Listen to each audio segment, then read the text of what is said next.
Feel it in my body, feel it in my feet, and it feels so good inside. When I hear that music, it gets me on my feet, makes me wanna dance all night. Don't make me remember everything you did, 'cause I don't wanna hurt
Welcome to the only show bringing cops and the community together for some real talk and some real listening.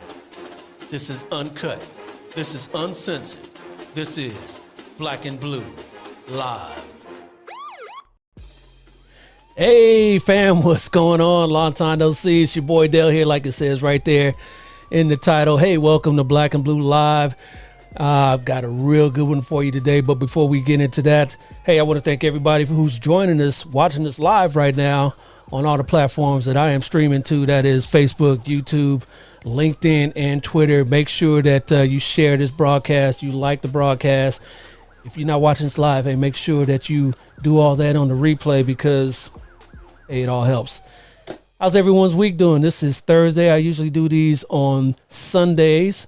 But I've had a schedule change, so now this is probably going to be the new schedule. So, stay tuned to that for a little while. And, hey, I appreciate everybody once again for tuning in because we got a real important topic. What's going on right here in our nation with, narcotics usage. We've got people falling every day, ODing with these opioids and fentanyl. And we've got some experts on the show here today to help us talk about it and get a little bit of understanding about that. So without further ado, hey, let's do it. All right, so my first guest here, like I said, he's an expert. He worked for a number of years with the U.S. Drug Enforcement Administration. You probably know it a little bit better as the DEA. Everyone, please help me welcome to the show, Mr. Michael Brown. How you doing, sir? Hey, glad to be on your show. Thank you for the invitation. Absolutely, absolutely. So like I told everybody there when I introduced you that you did some years with the DEA. Tell everybody a little bit about yourself, what you did, and how long you did it. Yeah, I recently retired from DEA after 32 years of service. I spent the majority of my career overseas, about 21 years, working Central South America and Southeast Asia in countries that were producing narcotics, where I worked primarily with host country counterparts to develop counter-drug strategies. My last 2 years, I spent at DEA headquarters working strategic development, again, supporting DEA foreign operations, targeting Mexican cartels and other criminal organizations involved in the production and distribution of narcotics. All right. Well, thank you for your service. And now that you are on the other side of the DEA and law enforcement, what are you doing now?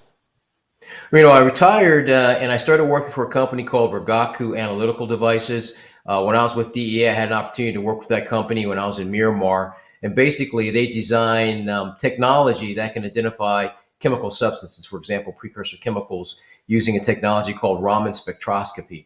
And very briefly, that's just a handheld laser that uses harmonic vibration to identify substances such as the precursors for methamphetamine, heroin, or other semi-synthetic narcotics.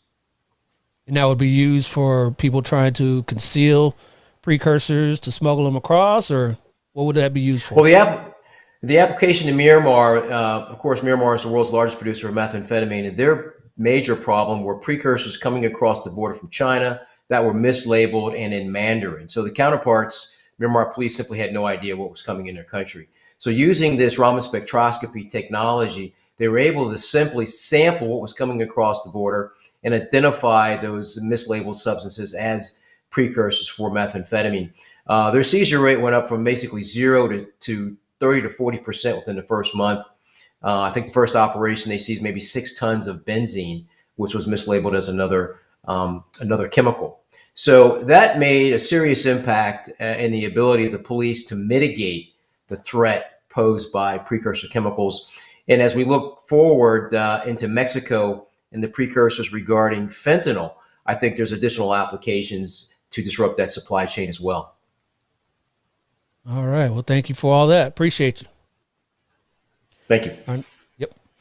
Our next guest here is a sergeant with the San Bernardino, California Sheriff's Department. Everyone, please help us welcome to the show, Sergeant Dave Sawyer. How you doing, sir? Good. How are you doing? I'm excellent. Excellent. Thank you for joining us. Thank you for having me. Absolutely. So tell everybody, aside from what I said that, you're a sergeant with the Sheriff's Department, tell everybody a little bit about yourself, what you're doing, how long you've been doing it. Sure. I've been with the sheriff department for 21 years, worked corrections patrol, and I've kind of specialized in narcotics enforcement. I did 4 years there as a detective, two of which were a task force officer at DEA. Then, most recently, as a sergeant, I've been there now 5 years. And in early 2021, I helped launch our overdose response team program, where we started responding to fentanyl overdose deaths. And that was kind of a pilot program as a collateral duty back in February of 21. And last year, July of 22, we created a full-time team. So it's myself and 5 other investigators, 4 with the sheriff's department and 1 for the San Bernardino District Attorney's Office. I have an investigator assigned to the team. All right, thank you. And you guys are pretty busy, I'm sure. Yes, we are. Yeah. All right. Well, thank you for your service. Appreciate it. Thank you. And last but certainly not least, our last guest here is a program director for a drug treatment center. Everyone, please help us welcome to the show, Mr. Matthew Longoria. How you doing? Even the kids love you. The kids love you, Matthew. Kids always love me. Especially mine. Yeah, especially yours. Especially, yeah. Well, you don't have teenagers yet, so that'll change. So tell everybody a little bit about yourself and what you do and how long you've been doing it. Yes. Thank you for having me. Yes, my name is Matthew Longoria. I've been working in the substance abuse treatment field now for the last 10 years. I'm certified as a certified drug and alcohol counselor. And I've functioned in various roles throughout my career in the substance abuse field. I've been a technician. I've been a counselor. I've done work with getting authorizations for patients who are needing treatment. And in the last 5 years, my focus has been on program development and management, the roles of clinical director, program director, and program administration. So I have a wide range of experience when it comes to substance abuse treatment. And currently, I'm the program director for Vine Recovery Center. We're an outpatient program in Studio City, California. All right. And do you see many opioid treatment patients coming through there? Yes, it's very common. It's more common with the 18, I would say about 26, 28-year-old population. You will find it above that, but it's more common with our youth, our late teen and our 20s population. You will find it with an older population. And when I mean older, I'm not saying like 80s, 90s. We just, in terms of treatment, we say older or more mature clients because they have life experience. So you'll find if it's someone coming into treatment at 50 or 60, it's commonly because they're abusing prescription pain meds. Yeah. Yep, got that. All right, gentlemen. Hey, again, thank you for joining the show. And hey, let's get to it. All right, so the kind of the focus today is we're going to be talking about opioids and fentanyl. Like Sergeant Sawyer said there earlier, he's part of a response team for fentanyl overdoses, and we all know how that's been going recently because fentanyl's been a drug that's been proliferating society for one reason or another, and we'll talk about why that is, and we'll talk about means that we can all employ to try to get through this because it's hurting our youth, it's hurting everybody. So we'll talk about all that. But let me ask you guys first of all, for those of you guys that probably don't know that are watching, let me ask the panel here: what is an opioid and how does it affect the body? Anybody can jump in there. I can go.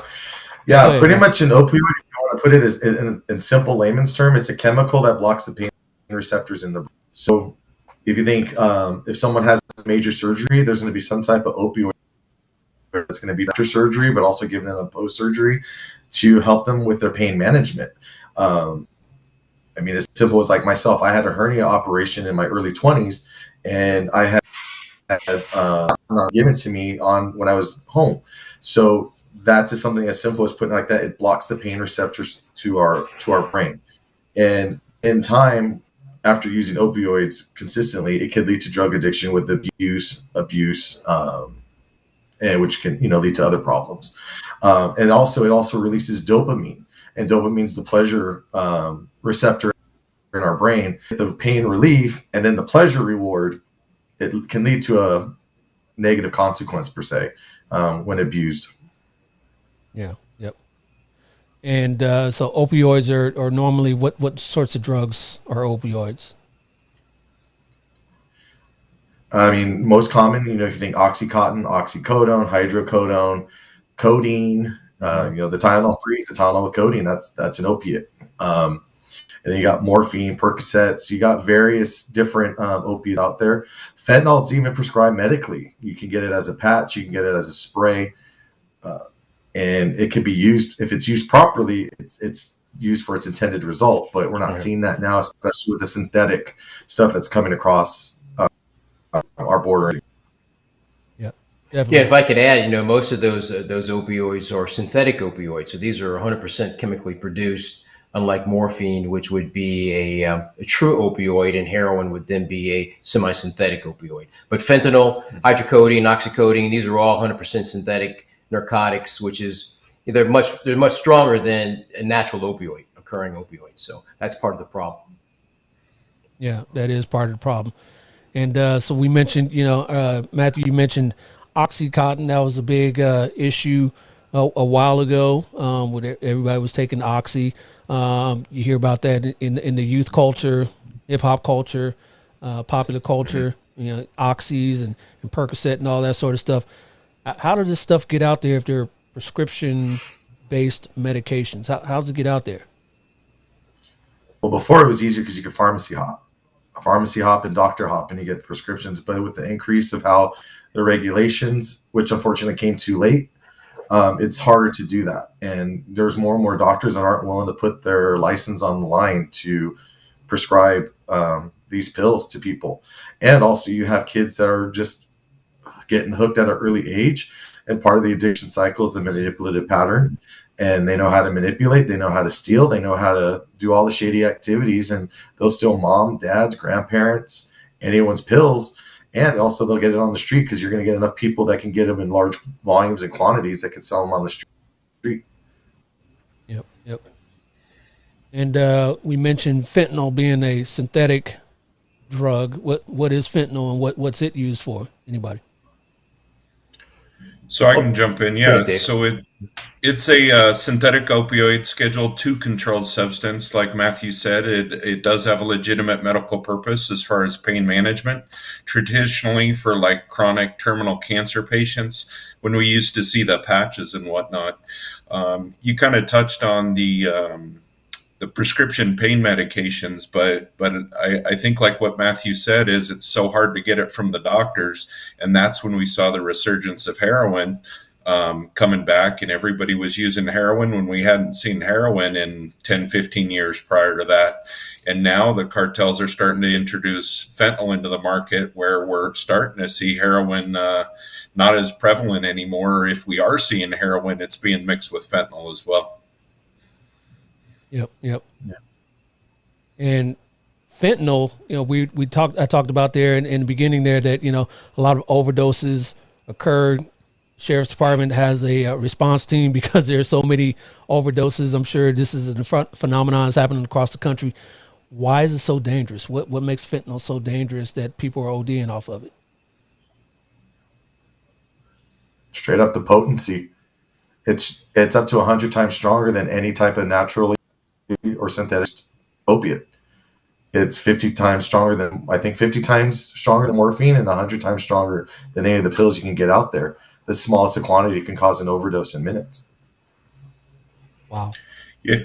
Yeah, if I can just piggyback, 50 times stronger than heroin, 100 times stronger than morphine on average. And as little as 2 milligrams can be fatal. And talking 2 milligrams, we're talking about 10 to 15 grains of salt. If you think about it, a packet of sugar is a gram. That has 1,000 milligrams in it. So 2/1000ths of a packet of a sugar is enough to kill you. So it's just, like Matthew said, it's just so potent. And additionally, the high is very intense and it comes on very strong, but it only lasts for about 30 minutes. And after you come down, you have to have it again, which is why the cartels are making so much money, as opposed to heroin, which can last 2 to 3 hours. Methamphetamine, long distribution time in the system. Fentanyl, it's in and it's out, and then you have to get some more. Therein lies the risk of overdose. Right. And is it a cheaper drug to produce? Is it a cheaper drug to to buy? You could go online and you could technically buy 4 grams of fentanyl for roughly $800 in China.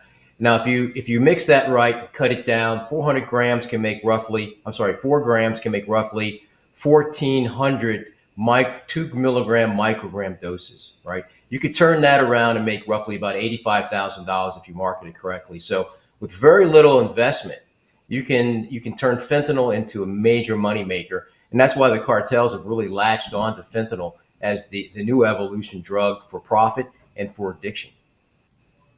Yeah, that's what I was asking. Yeah, why are they pushing fentanyl? But they also mix it with other drugs as well, right? Oh, very commonly. Like we were having a discussion previously, I've had clients that we've drug tested because they've relapsed, and fentanyl's been the drug they relapsed with. And on their lab results, we're finding out it's popping up for methamphetamine, cocaine, barbiturates, PCP. And this is, we haven't really seen PCP around since the 80s and 90s. And Yeah. barbiturates, when it's coming off through the lab testing, is for phenobarbital. And in treatment, phenobarbital is commonly prescribed during detox for alcohol withdrawals and benzo like Xanax or Klonopin withdrawals. So you're finding that it's cut with so many different things. So it's having such an impact. So it could be, getting the depressant effect of fentanyl, but having the stimulant effect of methamphetamine at the same time, creating havoc on their body, or it's mixed with other sedatives and it's causing the overdose much more rapidly. Right. It's also interesting if you have the cartels looked at fentanyl and they did a deep dive analysis on it. I mean, none of this is happening by circumstance. This is all very well planned out. It's a very well planned out business strategy by the cartels to basically dominate the drug market with fentanyl. By cutting everything else with fentanyl, I think they anticipated at some point in time, right? Heroin would die out and people would choose fentanyl because it's just a better product for getting high. And in many states such as Massachusetts and Tennessee, you really can't find heroin anymore because the market's been dominated by fentanyl. Yeah. Is fentanyl making its because Dave and I are out here and Matthew are out here in California. Is that a drug that's you can find in Virginia per se, or Tennessee or Montana? Is it something that's making its way across the country? Well, at least on the East Coast, it's very dominant. Massachusetts, Philadelphia, Washington, D.C., we're seeing almost exclusive overdose fatalities related to fentanyl. And in Massachusetts, some of the police officers I've talked to, they can't even find street heroin anymore. The traffickers have taken heroin off the market, almost forcing clients to buy fentanyl because they know they're going to buy something. So it's just fentanyl on the street. And, of course, that's going to be linked to the high overdose fatality rate. Yeah. And I can also say with working in treatment, if we're getting clients from all over the country. So when you're saying Montana, that rang a bell of a former client that was using heroin and fentanyl in Montana. We've had clients in Texas. We've had Tennessee, Midwest, East Coast, South, and Florida. It's everywhere. It really doesn't matter the location. People are finding it and getting it. Yeah, and if I can just reiterate, we were talking, I'm in Utah right now, but I came out this week to Montana and Utah because they're really seeing a resurgence of this stuff, maybe a little bit delayed from where we're seeing in some other parts of the country, but it's just starting to hit them really, really hard. Yeah. Hey, before we move on, let me bring a comment up here on screen. Got from a Daniel Marmaleo says it was mentioned in an article that the cartel is trying to sell fentanyl to restaurants. Have any of you received this type of intel? I haven't heard anything like restaurants, so the restaurants can in turn sell it, or I guess the question's a little unclear to me, but yeah, I haven't heard anything about that. Yeah, I'd have to reiterate. I haven't heard anything about that as well. Yeah, are they mixing it in the lasagna or? Let's hope not. Or maybe make sure you come back for more, right? Yeah. So fentanyl, we talked about how dangerous it is and how potent it is because it's a real intense high. Is that one of the appeals to it because You know, like we talked about off air earlier, that if I were a drug user and I saw how dangerous it was, maybe I'd choose another drug. But what is it about fentanyl that keeps them coming back? You know, when I was with DEA, I worked in Detroit for 10 years, and I was there during the crack epidemic. And many of the individuals I talked to who were hooked on crack said it's all about the high. The intensity of the crack cocaine high was so much better than heroin and cocaine and methamphetamine that that's what they wanted, right? When you're addicted to narcotics and you're seeking pain relief, you're going to take the substance that's going to get you there the fastest. So when crack cocaine came out, we saw it destroy the inner city. With people who were previously heroin addicts. And then now we bring fentanyl on the scene, which is, as I think Dave and Matthew said earlier, 50 to 100 times more potent than heroin. So if you're addicted to narcotics, this is the all-star drug that you're going to seek out. Wow. Yeah, and if I can just touch on that, I think you're right. Yeah, initially the users are chasing that euphoria and that high, but as they continue taking it and they become addicted to it, now their body starts to go in withdrawals. And the withdrawals of this drug are so bad in these people to get the dope sickness that they just need the drug to be able to function normally again. And before they know it, they're hooked. And the withdrawals are just terrible. And you talk to users and they want nothing more just to use that drug to get back to their new normal, and not being dope sick from the stuff.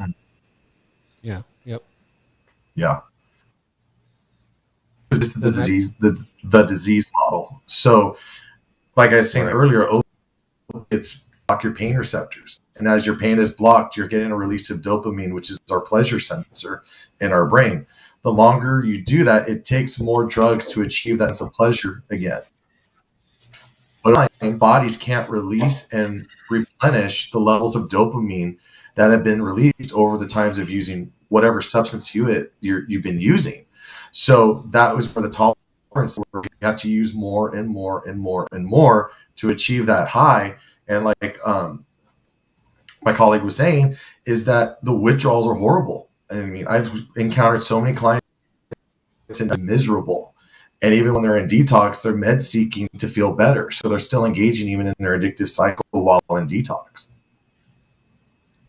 Wow. Yep. And so we talked about, a lot of ODs occurring across the country, whether they OD to death or they OD and they're saved by first responders.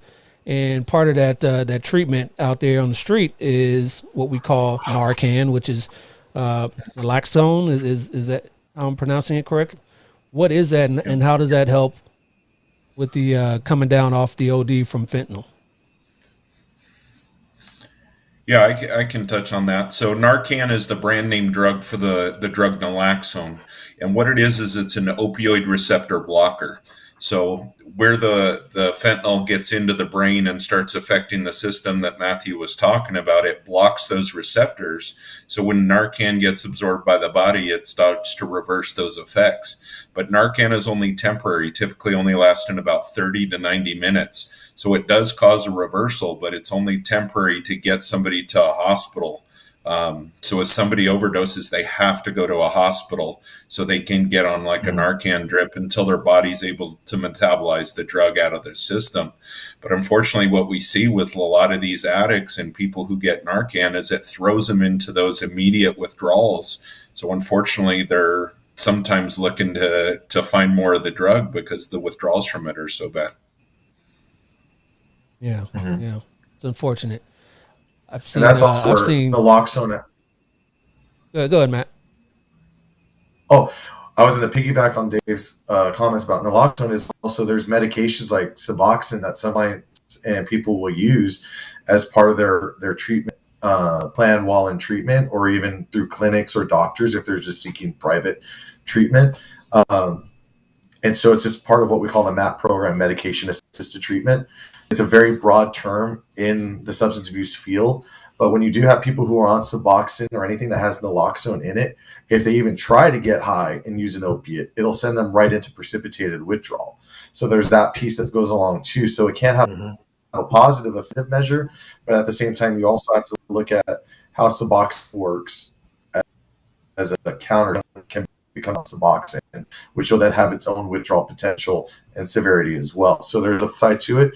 Just straight naloxone and Narcan is a big benefit and something that people, if they do have addicts in their family, and those that do work with addicts just in the community as well, it's very beneficial. It has saved a lot, but sometimes it's been done too late to where we couldn't save a life. Yeah. Yep. I've used Narcan, naloxone multiple times in my community on people that I've come up on that are ODing, and it's pretty immediate. If not, the first dose that you give them, definitely the second dose. Let's talk about how it's administered and what it does to bring someone out of an OD. Go ahead, Dave. Yeah. Yeah.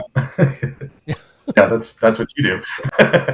Yeah, no problem. So the typical Narcan that we're seeing these days, they've gone away from the syringes and that kind of thing, but it's just the nasal spray that's deployed in the nostril. It's a simple plunger. The great thing about Narcan is if you give it to somebody who maybe you thought they were overdosing and they weren't, there's no long-term side effects from the drug. In California, at least, in most states now, there's a Good Samaritan law, which protects people from acting in good faith, giving somebody that drug. But again, there's no long-term side effects to giving it to someone. And the other great thing about it is naloxone can't be abused or misappropriated in any way. Yeah, so I was going to ask, can you over-medicate someone with naloxone? To my knowledge, not really. No. I don't know that. Anything, even water, if we take too much of it, can be poisonous. But right. In reasonable amounts, I think you'll be all right. Okay, got you. But I think one of the growing issues now is, as we saw fentanyl infiltrate the heroin supply, we're seeing tranq or xylazine infiltrate the fentanyl supply. And naloxone is not a reversal agent for xylazine. Tilazazine is the reversal agent, but it's for animals, right? I mean, xylazine's an animal anesthetic. So somebody may be overdosing on fentanyl. You give them a Narcan, and it's not working because they have xylazine mixed in. So now that becomes an issue for the first responder. What are you going to do when the person doesn't respond? Is there a possibility that the fentanyl supply chain now has been contaminated with other non-synthetic substances as well? Right. Mm-hmm. Now, when you say contaminated, that sounds like it was unintentional. Well, we looked at heroin. We say the cartels with intent put fentanyl in heroin, but now we see what I would call your domestic drug traffickers also experimenting with drug cocktails and contaminating. Well, if you're a drug user, you would say, hey, they're contaminating the fentanyl supply chain with these new substances, which is causing additional issues. Right. And earlier off air, we were talking about Matthew, how you've got to have these talks with your son who's only 8. So, and we've started to notice that even schools and other places of businesses are putting Narcan in place over there at school. What do you guys think about that? Is it a growing problem with our youth? I definitely believe it is. I haven't worked with minors in quite some time. That was back in the beginning of my career. I did a lot of prevention work with at-risk youth.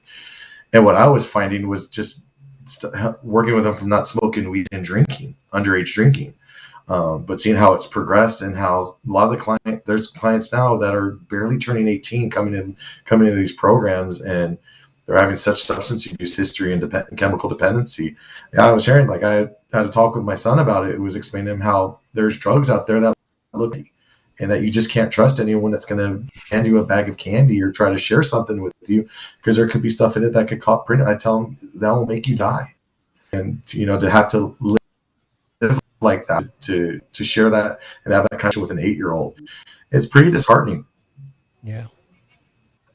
Yeah, and I do a lot of education and prevention in schools and do presentations to let the students and parents and faculty to know about it. And I would say most of our schools now are carrying Narcan, and I would say most of our high schools have people in their schools using fentanyl these days. If you're a high school without fentanyl present, you're probably pretty lucky. But in speaking in some schools where it's starting to hit our middle schools and get to our younger kids more and more. Yep, I agree. I agree. I know that vapes in schools is a big problem, and someone mentioned a while ago that they're mixing fentanyl and a lot of vapes. Yeah, well, there have been a number of overdose fatalities related to, I would say, teenagers who were vaping using marijuana, and it was laced with fentanyl. And again, that's the cartels and local and domestic trafficking groups who are now, they see the potential in getting people addicted to fentanyl. So now they're targeting the youth. They know vaping's big, so they're going to target the vape market. They're going to target the marijuana market in order to increase distribution. And of course, that's going to result in a higher number of overdose fatalities among our youth population. Yeah. Yep. And so, Matthew, what does recovery from opioids? What does that entail? Oh, it's a process, and it's also pending the willingness of the person seeking treatment. Are into treatment? Is there some coercion or leverage by a family? Is it court ordered? Is there legal issues? The reason why people come into treatment varies. So it's when especially for detox, it's assessing their willingness and working with them through that. We have different therapeutic approaches and models that we use in treatment and counseling techniques, and it's working with everyone on an individual basis, but it's a lifelong process. I recommend a minimum of 90 days of treatment up to 6 months, working a recovery program, 12-step, smart recovery, and staying active with it. One of the I learned in my education by the late Dr. James Crossan. He was the founder of the Addiction Studies program at Pierce College, and he also was at Mission College. Both of those are here in Los Angeles County. Is he said, once a pickle, always a pickle. Is that once someone becomes a full-blown addict, as the addictive cycles activated in their brain, they can never go back to being someone who's normal. They can't go back to someone who can have 1 beer or 2 beers at a social gathering. They're always going to abuse it, and it doesn't matter what the substance is. So it's like when you pickle a cucumber, you can never turn it back to a cucumber. So that's why it's a lifelong process. In your program, staying active in your recovery, being accountable, and all that can look on so many different forms based on just the person and the damage that their addiction has caused themselves and those around them. Yeah. Yep. Yeah, and while I got the chance, Matthew, I'm just kind of curious because I know a lot of the overdose victim fatalities we roll out on when we start asking family about history. Most of them have been to rehab before and relapsed several times even. Any data that we have out there on how successful it is or how it's working? Because at least in my experience, that it's just so addictive. And like you said, it's a lifelong struggle that there's just a lot of relapse with that. To be honest, I don't have any stats in front of me, but in the overall treatment and the treatment field, you have better outcomes with longer term treatment and aftercare. So one of the things that I do in any program I work at is focusing on discharge planning from the beginning. So then that way, when the client does complete treatment, we have established a proper discharge and aftercare plan. So if there's someone that lives locally, they're going to be plugged in our program as an alumni and be welcome to come back for counseling, for therapy, and for groups. If they live out of town, they're welcome to visit, to attend our alumni meetings online and be speakers. We want to welcome them back for cakes. The longer that people are in treatment, the better the outcomes. But relapse is also part of people's recovery. It's not, in my experience, that the person gets it right the first time. Sometimes it could take 3 or 4 times. Sometimes it could take 12 times. It just depends on the person. And that really, like I said, it goes back down to the disease model. It's just how well do they understand how their brain has been hijacked, how much rewired, and through their program of recovery, starting to rewrite those pathways in their brain and rewiring their brain.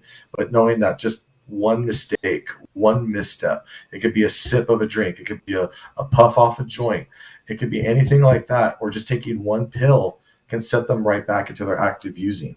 So it takes a lot of work. It takes a lot of support. It takes accountability, but it also takes honesty and humility by the addict. Yep. Yep. And real quick, let me get this comment up again from Daniel Marmolejo, and it was actually answered earlier, but says, thank you for the topic. Once you provide Narcan to the subject, is it critical for them to seek medical attention after? I'm understanding the individual must seek medical attention, and if not, they can still expire from death. Is this true? Yeah, absolutely. Like I said, the Narcan only lasts for about 30 to 90 minutes. So just depending how much fentanyl they had ingested, as that starts to wear off, the fentanyl can still be present in their bloodstream. So they absolutely have to go to a hospital and continue to be monitored on a Narcan drip until their body can completely metabolize the fentanyl out of their system. And then, like I said, at that point, they're going to be in full-blown withdrawals. So you got to be careful with those people because they're going to want to be in a position to reuse again. And we've had many cases where people have overdosed, been brought back, gone to the hospital, but then once they've been released, they've gone out and find additional drugs. And that's when, unfortunately, they've passed away. Yeah. If I could add quickly, I mean, we have to understand what fentanyl is doing to the body, right? It's suppressing your ability to breathe. It basically shuts down your airways and results in cardiac arrest. So as the other guest stated, once you supply the Narcan, it kind of brings you back. But if you don't get medical attention, you could easily slip back into cardiac arrest and die from that experience. Wow. Yep. Yeah. Thank you, Michael, for sharing that. Because, that's very important for people to understand that it's basically shutting your body down, and that without the medical attention, you're at risk to die still. Right. Yep. So we've talked about how it affects the user, opioid addictions. How does it affect everyone else in their family? How does it affect society? How is it affecting law enforcement? How is it affecting treatment centers? How is it affecting everyone outside of the user itself?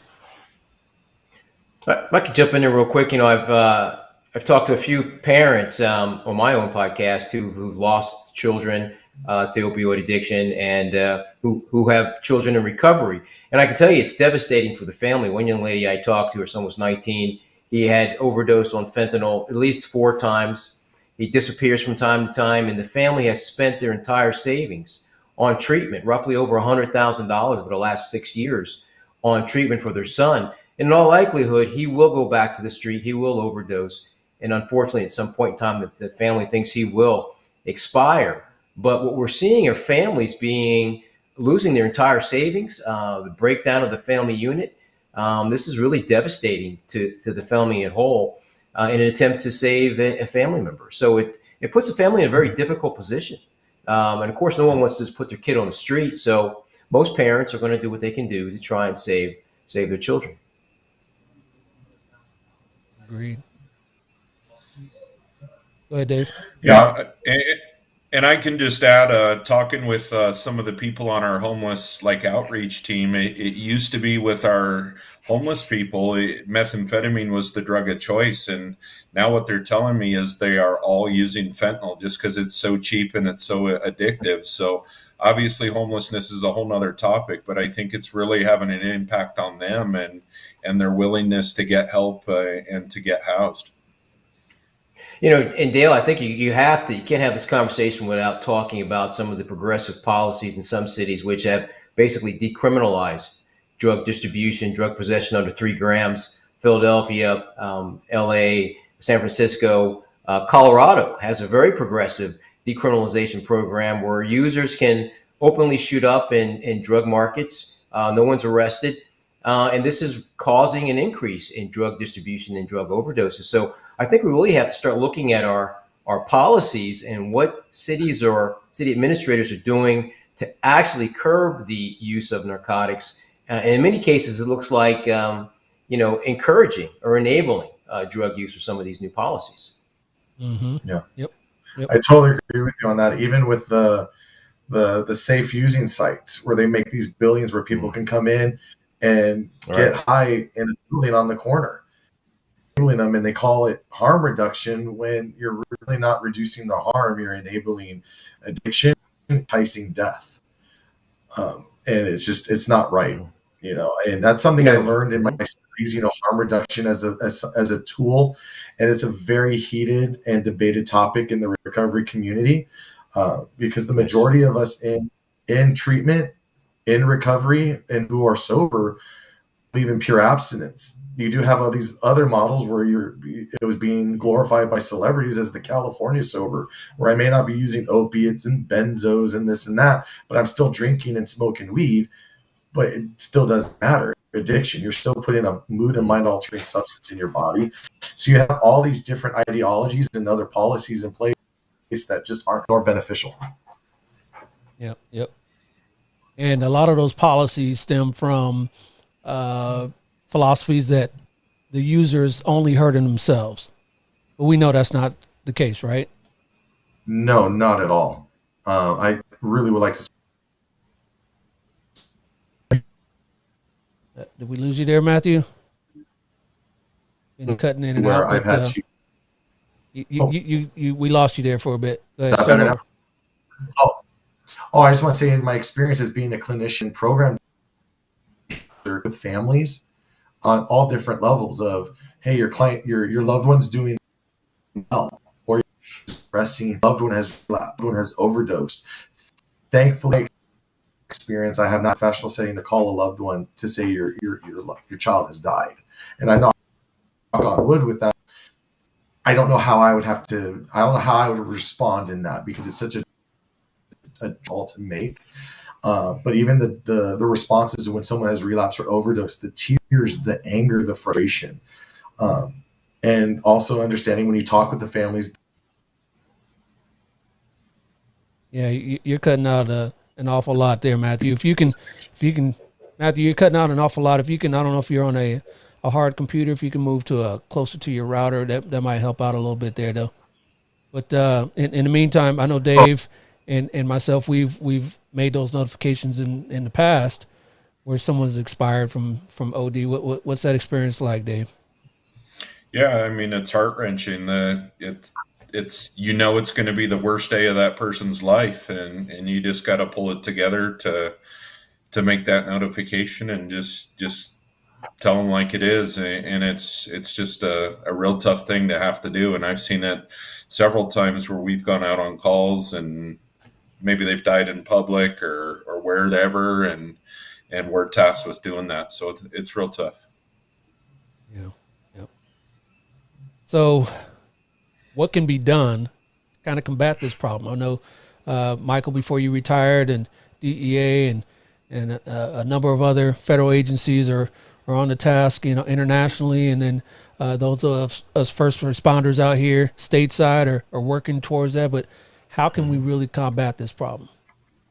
Well, you really need a multi-pronged, a whole of government approach, right? As our guests are speaking, we need the better infrastructure for treatment, case management, detox, right? How do we manage the thousands of people who are becoming addicted to narcotics? But still, we have to look at the root cause, and that is the precursor chemical supply chain. And that is basically the precursors for fentanyl, in this case, coming from China, some from India, to the cartels in Mexico, where they're then produced into fentanyl and smuggled into the United States. So I could foresee a better interdiction program on the border with CBP at the official checkpoints, because we know 85 to 90% of all the fentanyl comes in the country smuggled into cars and vehicles. So we need to tighten up the inspection, and that would include more manpower, better technology, and then secondary checkpoints. Once cars get past the official checkpoints, we need to identify these vehicles and degrade their ability to come into the country. And of course, from my overseas perspective, we need to look at the precursor chemical supply chain, understand how all these parcels are getting from China to Mexico, and then figure out how to interdict that before they become fentanyl. Yeah, and from our perspective, we're responding on these overdoses. We're trying to prosecute the people that we identify who are selling this drug. They know what fentanyl is. They truly know the danger it's posing to these users. And frankly, they don't really care, and they're just doing that for their own profit. We understand we're not going to strictly arrest our way out of this problem. It's way too large for that, but we do feel it has a deterrent effect. And in talking to people involved in it, it does have a real effect when people are starting to go to jail for murder for selling these drugs that are resulting in people's deaths. Yeah. I think Yeah. Florida, under Governor DeSantis, just passed a new bill with minimum mandatory sentencing for as low as 4 grams of fentanyl. So, I mean, as Dave said, there has to be accountability, especially if Mhm. individuals are selling fentanyl, knowing that it can kill someone. That's a manslaughter charge, and we need Yeah. to start having a more direct and official effect on these prosecutions. Yeah. Good luck with that. Yeah. I agree with that. Yeah. It's a lot of work. A lot of Unfortunately, yeah. Yeah. On the therapeutic side, though, it's also making access to treatment easier for people. I mean, not everyone has insurance. I work primarily out of insurance-based treatment, but I've worked with owners who are gracious to give scholarships to those that desperately need it. So that's our way as providers that are, in the for-profit field versus a non-profit, because even profit, we give scholarships to aid those. But it's also about education and prevention early on. That's something that as my son and my daughter get of age to have a better understanding, I want to destigmatize this stuff so it doesn't look like it's like, oh, if I do and don't get caught, it's something cool. I want them to have an understanding of the reality of what substance use can do to them. It's also educating people on the disease model of addiction, the family members with those in treatment, so they understand the process of how the disease works. And it's also ending the stigma of addiction. That's where the disease model is so important. A lot of people think it's a choice, that they just choose to be low life and scum. It's not. Their brain is so hijacked and rewired that it's beyond a choice. Yes, they make the choice to pick up and use the first time, but the ongoing is not the choice. The need to use is greater than the need to eat, sleep, have sex, anything of our basic core things that make us human. It's more important than that. So it's having people have a better understanding of that as well. Yep. Yeah, and if I could just add to that, you're right. That's why we spend so much time in prevention and education with our young, because as we've talked about, once you're addicted to this stuff, it is just not that you can't recover from it, but it is a huge uphill battle. And I recently saw some data. 2021, we had about 108,000 overdose deaths. And it looks like there's some preliminary data that in 2022, we're going to be around 110,000 deaths. So that's still a ton of people dying from drugs. But it looks like these numbers, at least for this year or the last year, are going to start to plateau a little bit. But that's obviously way too many people dying from this stuff. And like we said, it just needs to be a multi-pronged approach to combat this problem. Yeah. We also have to look at the fact that the cartels don't stand still. They're an evolving organization, and they're already developing new substances such as the natazines, right? The family of natazines, there's about 18 to 19 different natazines, which are synthetic opioids, non-opioids, but extremely powerful. They are roughly 100 times more powerful than fentanyl. So if a grain of salt can kill an individual, you cut that grain in half and you have a natazine. I know in Philadelphia, they're seeing a natazine called metanatazines, right? And then there are some other ones popping up across the country. So we don't have the luxury of time, because the cartels and domestic groups are moving very rapidly with developing new and more powerful addictive substances to replace fentanyl. Yep. Agreed. All right, gentlemen. Hey, this is a really good conversation here. I just noticed down there on the ticker, that's a ticker from another show. But hey, keep supporting those HBCUs. My daughter goes to an HBCU. Has nothing to do with today's topic. Oversight on my part, but hey, support the HBCUs. That's I was from another show, but hey, you get the idea. Yeah. It happens. It's live. Hey, what can I say? But hey, guys, hey, I appreciate you. Yeah, go ahead, Matt. If we have a moment, I would like to share, we were talking about overdoses, and I feel we did overlook one thing with that is just other signs of overdose, so people are educated with it. We shared that it suppresses our breathing and our heart rate, but we also want to look at how the shallow breathing, we call it in the field, it's a death gurgle. way they're like choking and suffocating because of the overdose. Their contracted pupils, blue lips, limp body, things like that. Those are signs of overdose. That if you do have a loved one that is using substances, and unfortunately, and starts to use opiates and fentanyl, those are signs to look out for. So you could be reactive. Responsive versus reactive, because we don't want to be reactive in this issue. We want to be responsive to it. Agreed. Yeah, that's a real good point. And it's the death gurgle. We in our line of, or our walks, we refer as the death rattle. But yeah, it's a very distinct agonal breathing. And I can't tell you how many times we've gone out on an overdose call and the parents have walked by their kid's bedroom, checked on their kid to make sure they were sleeping. And the parent, their comment later was, yeah, he was just sleeping there, but he was making this real weird snoring sound, but I didn't think anything about it. So I just went to bed. And unfortunately, what's happening when those parents are waking up, they're finding that their kid's no longer alive. So that is a huge red flag. If you hear that, go try and wake your child up and make sure it's a snore and not that type of breathing. Because if it is, that is the moment you have to get Narcan on board and get help, or unfortunately, that's what you're going to experience. Yeah. Got to be tough. Got to be tough for a family to wake up and see that to your loved one. So, yeah. Yep. All right, gentlemen. Hey, you are not done yet. Like I told you guys in the briefing, I'm going to test your knowledge here. So let's get things started here. And hey, let's do this. This is family game night. Family game night.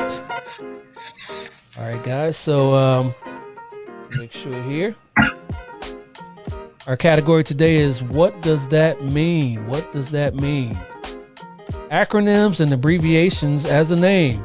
So Michael, you worked for a three-letter agency. Dave, sometimes they refer to your agency by the four letters, SBCSD. And so we're going to talk about that. I'm going to give you an organization that is known either by its abbreviation or an acronym, and you guys got to try to figure out what that means. What does that mean? So, we know DEA means for Drug Enforcement Administration, so that's an example there. So the one with the most points in the end will be the winner, and you can go ahead and brag to everybody and say, I'm the winner. I won this. So pretty easy there, right? All right, so your name is your buzzer. Wait till I go through all of the choices. There'll be 4 choices, and then your name will be your buzzer. I'll call on you, and we'll see who wins that point. So here we go. Here's your first one here. OSHA. OSHA, does that stand for Online Security and Housing Access? Organization for Sons and Husbands Abroad. Occupational Safety and Health Administration, or Ovals, Spheres, and Hexagons Aligned? Dave. Number 3. Dave, go ahead. What is that? It's number 3. Number 3, that is correct. Yes. It is the Occupational Safety and Health Administration. So let's give you the point there. Boom, you got your point.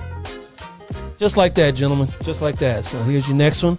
Organization number 2, BBB. Is that Beats, Breaks, and Battles? I used to be a DJ. Just retired here recently. Is it the Mike. Better Business Bureau? Matthew, okay, you chimed in. We'll give that to you. But Brooke, was that Mike? Oh, I'm sorry, that was Mike. Mike, okay. yeah. Number 2, Better Business Bureau. Okay, you sure it's not the Brooklyn Bookkeeping Business or the Billionaire Boys to Businessmen? Yeah, that's my club, Billionaire Boys to Businessmen, but this one's number 2. Number 2 is. Yes, it is the Better Business Bureau. All right, we'll give you your point there. All right, just like that. Here we go. Here's your next organization, number 3, NRA. Is that for the Northern Regional Agency, the Negative Resistance Administration, the Nighttime Runners Alliance, or the National Rifle Association? I think I heard Matt first. Yeah, National Rifle Association. It is the National Rifle Association. Oh, wow, we all tied up here. 1-1-1. If we can break this tie here. For organization number 4, WWF. You see the big panda there. Was that the World Wildlife Fund, Matt, okay, give you a second here. Is that wonderful World Foundation? Is it the We Win Frequently, or is it the World Wrestling Federation? It used to be Matt. 1 and 4, but now it's only number 1, World Wildlife Now, Fund. yes. Yes, they actually sued the wrestling. Now they call themselves the World Wrestling Entertainment, right? Yeah, it was like the early 2000s. I think they sued them for copyright infringement. Yep. All right. You got your point there. You are now in the lead. Organization number 5, BMW. No. BMW, does that stand for Best Machines Worldwide? Bavarian Motor Works. Mike. Blessed. Number 2. Mike. Blessed Motors of Warsaw, or Bonded Mechanics and Wrenches. Go ahead, Michael. Number 2. It is Number 2. Yes. Bavarian Motor Works. Bavarian Motor Works. Yep. Got your point there. All right, Dave. Come on. Let's get on it. Dave. Next one here, HUD. HUD. Does HUD stand for Help for Unemployed Dads? Historically Underserved Districts. Housing and Urban Development. Dave. I think Dave did it. Hot Underwear Designers. I'll go with number 3. You'll go with number 3, Housing and Urban Development. Yes, that is correct. Not the Hot Underwear Designers, huh? Let's get, Not a good logo if that was the case. no, that probably wouldn't be the logo. That doesn't look like I'd want to wear that. All right. Here's your next one. How about ESPN? ESPN. Does that stand for Extreme Sports and Players of the Northeast? Does it stand for Exciting Sports in Prime Time Now? Entertainment and Sports Programming Network. I heard Matt first. Or Every Sports Played Nationally. Matt, go ahead. Number 3, Entertainment and Sports Programming Network. It is the Entertainment and Sports Programming Network. All right. For a long time, I had a hard time. Like, what is the P for? Programming. That's what it is. Okay. All right. A few more here for you. NASA. Does that stand for the National Aeronautics and Space Administration? Dave, you got that? As soon as I get through here, is it the Naval and Air Force Space Agency? Is it the Networked Agency for Space Acceleration? Or is it the North American Space Alliance? Go ahead, Dave. It is number 1, the National Aeronautics and Space Administration. That is correct. NASA is the National Aeronautics and Space Administration. All those actually sound pretty good. Naval and Air Force Agency, if you didn't know. So, all right. Number 9, UPS. UPS. Does that stand for Universal Packing Solutions? Unlimited Performance Staffing.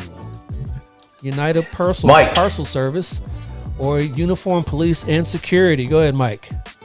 Number 3, my old employer. Oh, you used to work there. Okay.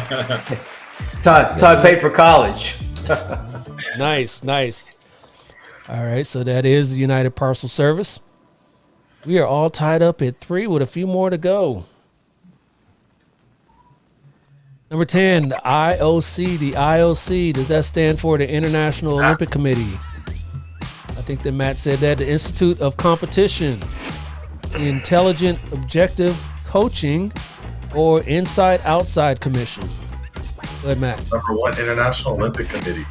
It is the International Olympic Committee. It is. One of the most corrupt organizations in the world. Roger that.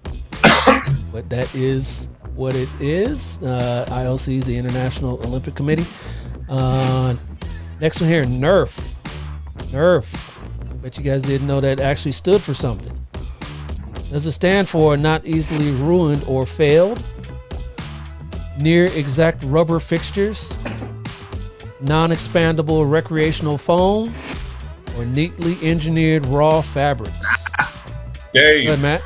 Matt said it. Let's go on a limb. Non-expandable recreational foam. That is correct. Oh, It is. I know when you said I didn't think it stood for anything. I just thought that was the name. Yep. It's that foam. All right. So you are now in the lead. I think a couple more left here. Maybe you guys get tied up. So let's get it. Next one here, ACLU.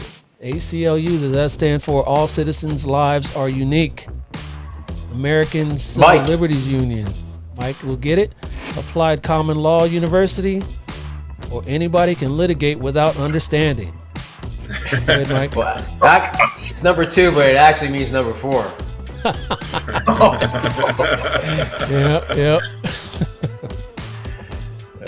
All right. Got you a point. You're still behind there. All right, here's your next one here. And your last one here is CVS. CVS, the pharmacy here. Since we're talking about pharmaceuticals here today, does that stand for Complete Volume Services, Cheaply Varied Savings, Competitive Vegetable Sales, or Consumer Value Stores? Dave, I'll go with 4, Consumer Value Stores. Ooh, you went out on a limb and you got that. Yes, it is Consumer Value Stores, and you got a point there. So we got 4, 4, and 5. But hey, even though we got Matthews the winner, I'm going to give everybody a chance here and call this tiebreaker and give you all a chance to win it out. This is worth 10 points here. 10 points. Well, if you figure this one out, since we did say CVS, the one who's closer to this answer, when was CVS founded? Michael, we'll start with you. What's your answer? I'll just throw something out there. I'll say 1985. 1985. All right, Dave, when was CVS founded? I'll go with 1994. 94. All right, and Matthew? Let's say 1976. 1976. All right, and your answer, one closest without going over, like they say in The Price is Right, is May 8th, 1963. So Matt, he was the winner before. He is still the winner. So go ahead, Matthew. Give it up.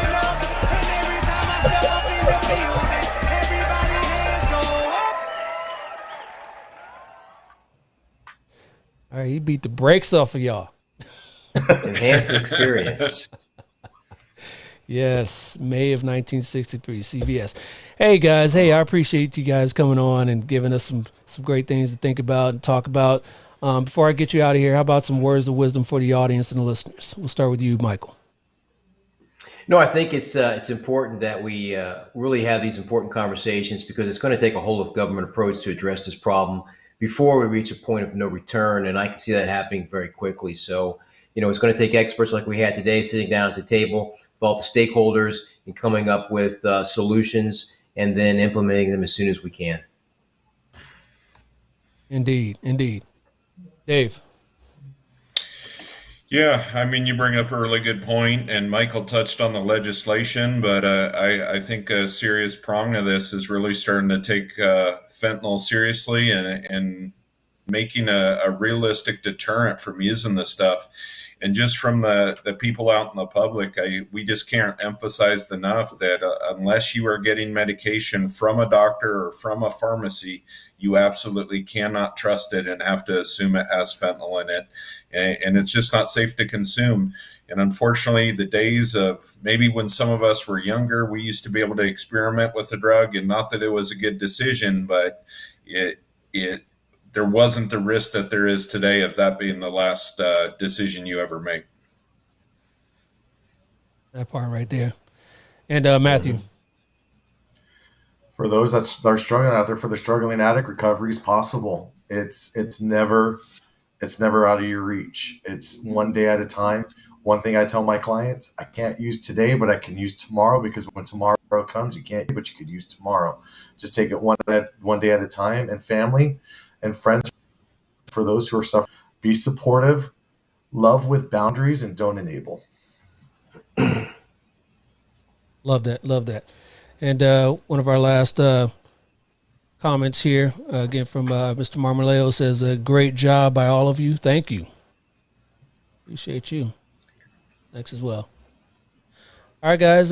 Hey, thanks again, once again, and you guys don't go anywhere, and I will see you guys in a minute. Wow, that was a great conversation, guys. I hope you guys appreciated the guests coming on today and telling us a little bit about their experiences and how we can help each other get through this crisis. Because opioid addiction and fentanyl use is out of control, and a lot of people are getting hurt daily on it, as I said a little bit earlier, and as the rest of the guests said as well. So, hey, I appreciate you guys. Hope you guys like this conversation. If you like stuff like this and you got value out of it, make sure that you like, subscribe to the show, and share this. Share this with everybody else that didn't get to see it live, so that they can join in the conversation on the replay. Hey, I do this every other week. Black and Blue Live conversations just like this. And tune in here on the platforms, Facebook, YouTube, Twitter, and LinkedIn for another conversation. My name is Dale, Black and Blue. I'm out. Peace. Is this over? Is this over? Is this over? Can this be over now? Is this over? Is this over? Is this over? Can this be over now? Baby, I surrender.